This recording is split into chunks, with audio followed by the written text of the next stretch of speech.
Hello guys, you're welcome back. In today's lesson, we are going to consider collisions in the moon. And at the end of the lesson, you should be able to explain how the Earth was formed. You should be able to explain the giant impact hypothesis, the conformation theory, and the capture theory of the moon's formation. You should be able to cite some predictions and evidence that supports these theories as well as those that disproves the theory, and then give some evidence that or why the core of the Earth is made of iron. How far is the moon from the Earth? On the average, the moon is about 380,000 kilometers, which is the same thing as 235,000 miles from the Earth, a distance of about 110 times its own diameter.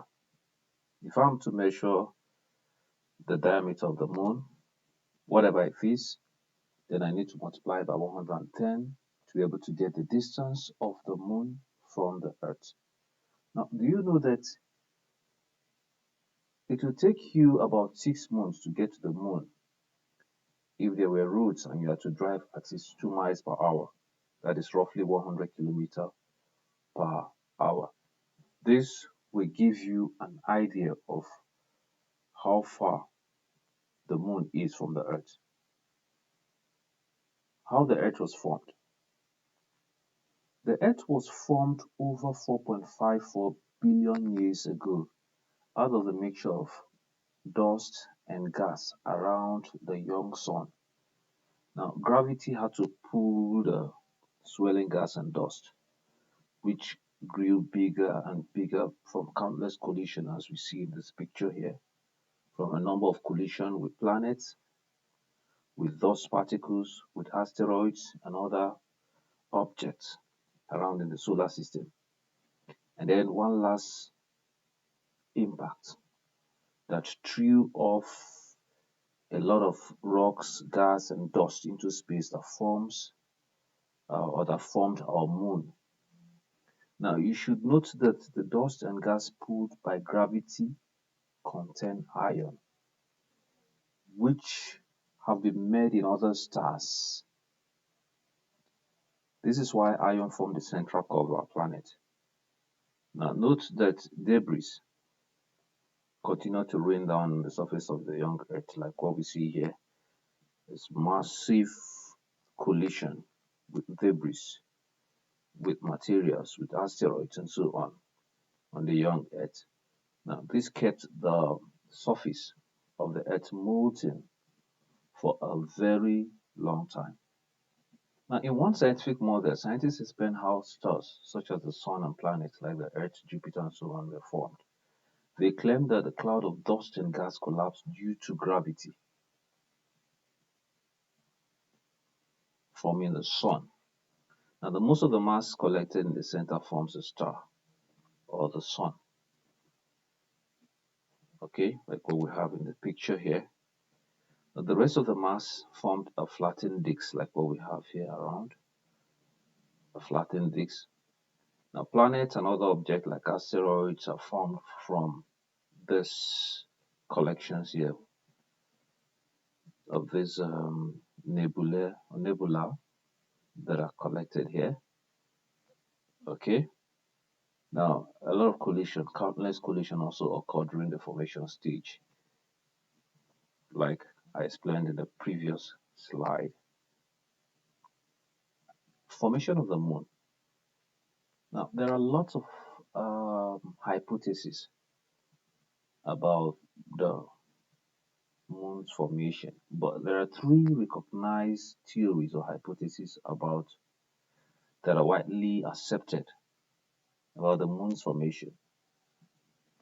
And they include the giant impact hypothesis, this one.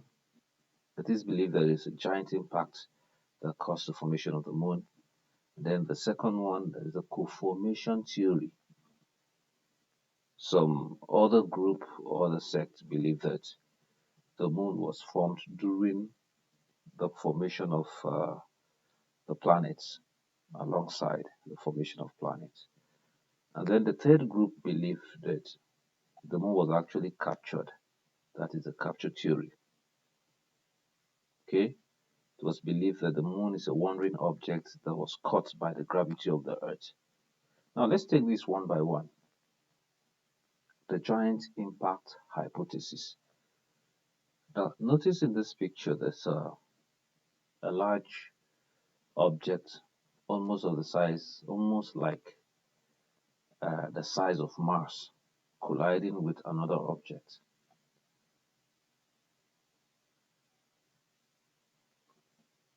Now this is the basis of the giant impact hypothesis.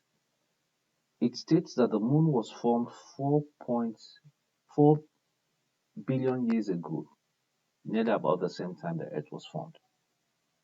An object the size of Mars called Theia collided with the Earth. The molten iron core of the two objects, Theia and the Earth, merged together.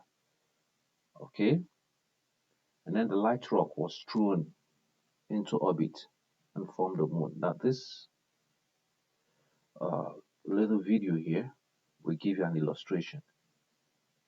It's a collision, boom, a collision, and then the lighter rock was thrown out, which later orbits the Earth. Did you notice it? Now, after the moon was formed, both the surface of the Earth and the moon cooled and produced a crust. Okay? Now, these are the steps. The first step, the mass-like object about the size of Mars called Theia collides with the Earth. And then this is the second stage, the impact. And then the core of the object and the Earth merged. Then the next stage, um, the less dense part of the true material, that is molten rocks from the two materials, are thrown into space. Okay, then the last stage, both solidifies and the moon, which is a molten rock thrown into space, orbits the Earth. Okay, now that is the giant impact hypothesis. Now, for this hypothesis to be true, the Earth should have an iron core. That's a prediction. And some of the material of the moon should be the same as the Earth, and some should be different because it's from Theia. The moon should orbit the Earth at a distance that can be predicted from models. And the moon orbit should align with the Earth like what we have in this case. Okay? Now, there are lots of evidence that supports these predictions or this claim. Now, this is the first evidence here. The Earth actually does have an iron core. The second evidence is the material brought back from the moon by Apollo astronauts suggests that there are very little difference between the composition of the Earth and the moon. And then the third evidence is that the moon actually does orbit the Earth at a predictable distance. And the orbit, which is the fourth evidence, to align with each other like this. Okay, now notice here that we have Earth that is not tilted. Did you notice it? Now, after the collision, we have a tilted Earth. Okay, now as it is today, we know that our Earth is tilted, slightly tilted at about 23.5 degrees. So this is also a proof that there is or there was an impact of a planetary object with the Earth. Evidence that the core of the Earth is made of iron. The Earth's core is made of iron from particles pulled together by gravity at the formation stage, or and from the collision between Theia and the Earth. Recall that I said that the core of the two colliding objects combined. Okay? Although scientists have no direct evidence that the core of the Earth is made of iron, they think it is made of iron because the Earth, if it were a solid, uh, um, rocky core, or if it had a rocky core, then gravity would have been less than what we have today. Okay? Two, if the core were made of rock, then the density of the Earth will be very low, will be too low compared to what we have. A more dense rock we know will sink in a low dense rock in the molten stage, that is at the point of impact between Theia and the Earth.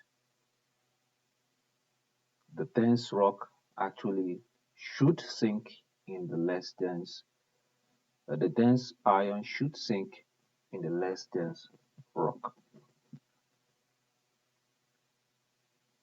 The Earth has a magnetic field around, so it is likely that some metal is moving in the core. Okay, the Earth exhibits a magnetic flux. Okay, so possibly some material made of iron is moving in the core.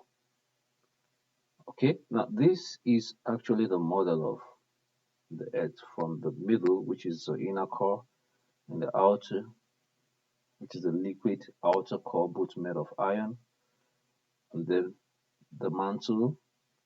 So before the mantle, we have like the molten magmas, that is the liquefied part of the mantle, and then the crust. Okay. The second theory about the moon formation is known as the conformation theory or accretion theory. This theory suggests that the moon was formed alongside the Earth by gravity, pulling together dust and gas. We expect the moon's orbit to be at a predictable distance, to have the same composition and the density of as the density of the Earth for this theory to be correct. Okay, that is, the moon's orbit should be at a predictable distance. Number one. Number two, the density should be at least slightly the same, if not the same, for this theory to be correct. Now, there are lots of evidence that supports this. We have few of them here. The moon actually has a similar composition to the Earth, so that's a plus. The moon orbit is at its present location, that's a predictable distance. But we have evidence that disproves the theory. Okay, so if the moon was actually formed alongside the Earth, then it should have equal density, or it should have the same similar density, but the moon is less dense than the Earth. And the moon should have a heavy core, that is an iron core, too, like the Earth, but the moon seems to have a core that is not heavy. Okay, so this evidence disprove the conformation theory. Finally, the capture theory. The capture theory suggests that the moon was a wandering body, like an asteroid, that formed elsewhere in our solar system and was captured by the Earth's gravity as it passes nearby. Now we expect the moon to be at a predictable distance for this theory to become correct. And we expect the moon to be less dense than the Earth and not to be spherical for the theory to be true. Now there are lots of evidence also that supports this. And some of them are this: the moon is actually less dense than the earth. The moon would be in orbit at its present location, which is true, but we have few evidence that disproves the fact. Objects that are captured are not usually spherical.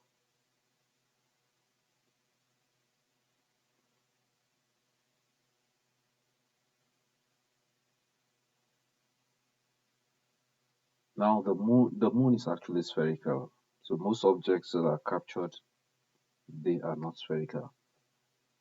And the moon doesn't seem to have a heavy core. Now these are evidence that disproves some of the claims in capture theory of the moon's formation. Guys, I believe you enjoyed the video. For more videos like this, please don't forget to like and subscribe to this channel. Have a nice day.